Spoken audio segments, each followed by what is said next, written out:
irritating. Okay. Liver stuff, part 2. Okay, now let's talk about viral hepatitis. There are 5 kinds of hepatitis that you need to know about. Your book talks about 6 of them. The last one you're not going to need to know about. And really, the 5th one is very rare. So, these are the ones that you need to know about. Hepatitis A, B, C, D, and E. Now, this is what you need to know. They are viruses. So we treat them like a virus. Bacteria, like antibiotics, are not going to be really effective. We do have some antiviral medications that work in some in some of them that we'll talk about. But what happens in each of these cases is it is a virus that attacks the liver. Hepatitis A and E are they are obtained through oral fecal routes. They are very common they're more common in developing countries where sanitation is not what it is in the United States. So the hepatitis A and E happen when feces or something that has been contaminated with feces gets ingested. So these are the viruses, the hepatitis that you see in cafeterias where some cafeteria worker went to the bathroom, didn't wash their hands afterwards, and then started working with food, and a lot of people consumed that food. Then you'll have an outbreak of hepatitis A or E. So you can only get that through fecal oral routes, eating contaminated food, drinking contaminated water, things like that will cause hepatitis A or E. Hepatitis B and C are the high-risk lifestyle activities, and specifically like IV drug abuse, blood infusions that were before 88 or 92, back in the late 80s, early 90s when we didn't screen blood very well, then that could get transmitted through the blood. It's all through bloodborne and opening in the membranes. That's how they get that. So, but once the viruses are in the liver, then the hepatitis in all those cases acts the same. It's just that the cause is different. There's these different strains. However, a couple things I want to point out before we go into some of the detail here. Hepatitis G virus, I'm looking on page 1365. You will not need to know about that. That's still controversial. Nobody is even 100% certain that that's like a real thing yet. It's just sort of speculation, so don't spend a lot of time on that. And the thing about hepatitis D is it can only be present if, like with hepatitis B. Hepatitis D will never be on its own, but somebody who has B may also have, this form of D. So D and G, we're not going to spend a lot of time talking about. Okay, now flip back over to page 1358. This table 49.4 at the top of page 1359.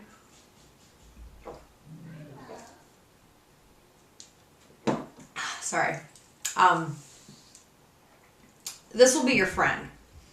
You do kind of need to know this table. And I already told you most about it, like the fecal oral you can see is A and E, and how a person gets it, the causes of it. So spend some time looking at that. The thing with hepatitis is, some people never really know that they have it, and other people's symptoms are so bad and severe that it is absolutely debilitating, and it can be fatal, especially in people that have comorbid diseases or don't get good treatment for it. The thing with hepatitis, and for you as a nurse, when you are taking care of somebody with hepatitis, you just have to use standard precautions. You don't have to go, they don't have to be in an isolated room or anything like that. You just have to use standard precautions, you know, glove, and, you know, if you're going to be around bodily fluids, if it's going to splash on you, then maybe a gown and a mask, but normally just standard precautions is fine. However, they do recommend, because you guys are healthcare, that you get the immunization. There are some immunizations for some of them, like Hep B. Hepatitis B does have an immunization, and it is recommended for you guys. I'm guessing you've all already been immunized for it. They are giving babies immunizations for it now. That's kind of routine to give the H-big, the HIG thing that they give the babies now. But you guys, it is recommended that you get the hepatitis B vaccine, just because you're in a high risk profession taking care of people that have Hep B.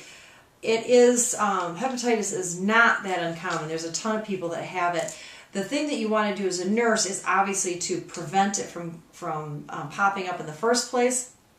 So review chart 49.7 so that you know some different ways to teach the patients and the community how to prevent hepatitis. A, B, and C. The dietary management of hepatitis, they do need lots of protein. Protein is really good for healing. Small, frequent meals throughout the day. A lot of rest. These patients really need to just decrease their metabolism, just to chill out, just relax and rest. So, you know, sometimes bed rest, if they're really acute, is necessary. Obviously, you want them to abstain from alcohol.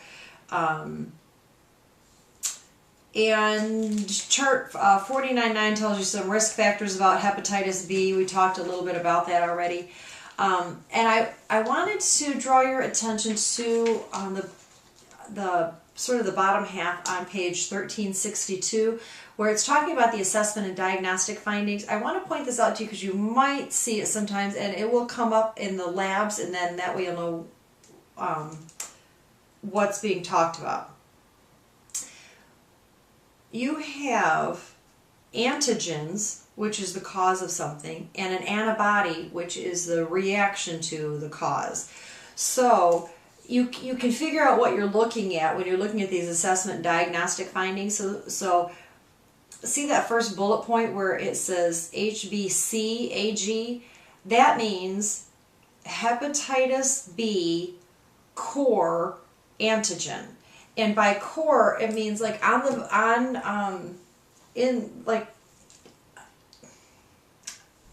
the, what am I trying to say? Like in the cell, you have like the core, and on the surface, and an E, which is kind of like, I think of it as like early. It shows up early in the course of the disease process.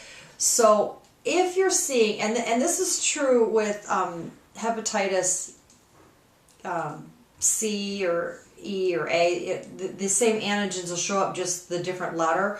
So like this could say like hepatitis C core antigen, like that. So that's how they can tell if the patient has an antigen, and then each of the antigens has a very specific antibody that tries to fight it off. And if you look down at the next bullet point, you can see where it says anti-hepatitis B core, and that means that that the body is fighting against that specific antigen, and the antigens and the antibodies show up at different stages of the illness. You don't need to go into that kind of detail, but I just wanted to point out to you, like, core surface and E, which is kind of like this floating independent protein thing out there, but I think of it as like early, because that one shows up kind of early in the game. So anyways, I just wanted to point that out to you. You're not going to be asked to know which one shows up at which stage, but you need to know that as a nurse, just to be kind of familiar with it. So then the most important thing with the hepatitis is how to prevent it. So if it's fecal oral, we're going to do good hand washing. We're not going to, you don't share glasses with, people that you don't know. You make sure that the food is well prepared, that hands are washed after using the restroom and things like that. And with the B's and the C's, you make sure to not share needles. There are like clean needle sharing programs now, which seems counterintuitive, but if somebody's going to be an IV drug abuser, it's better for them to be an IV drug abuser without hepatitis than be an IV drug abuser and spread hepatitis around, because everybody's sharing needles. So if you do get, if you're taking care of a patient who has hepatitis B and you get a needle stick, then you go get an immunoglobulin shot, which is offers some passive immunity while your body is building up active immunities so that you can fight that off. There are, like I was saying, some treatments now, some antivirals. A really good one for hepatitis B that is showing some success is alpha interferon. And it talks about that under the medical management on the bottom of 1363. Alpha interferon is a pretty good drug that is either taken once daily or a higher dose several times a week. And it is showing that it's, that's pretty good at reducing the duration and the severity of hepatitis B. Okay.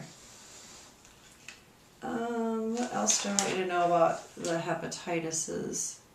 Hepatitis C is very similar to B in the way that it's transmitted and the way that it's treated. Same thing with what was that?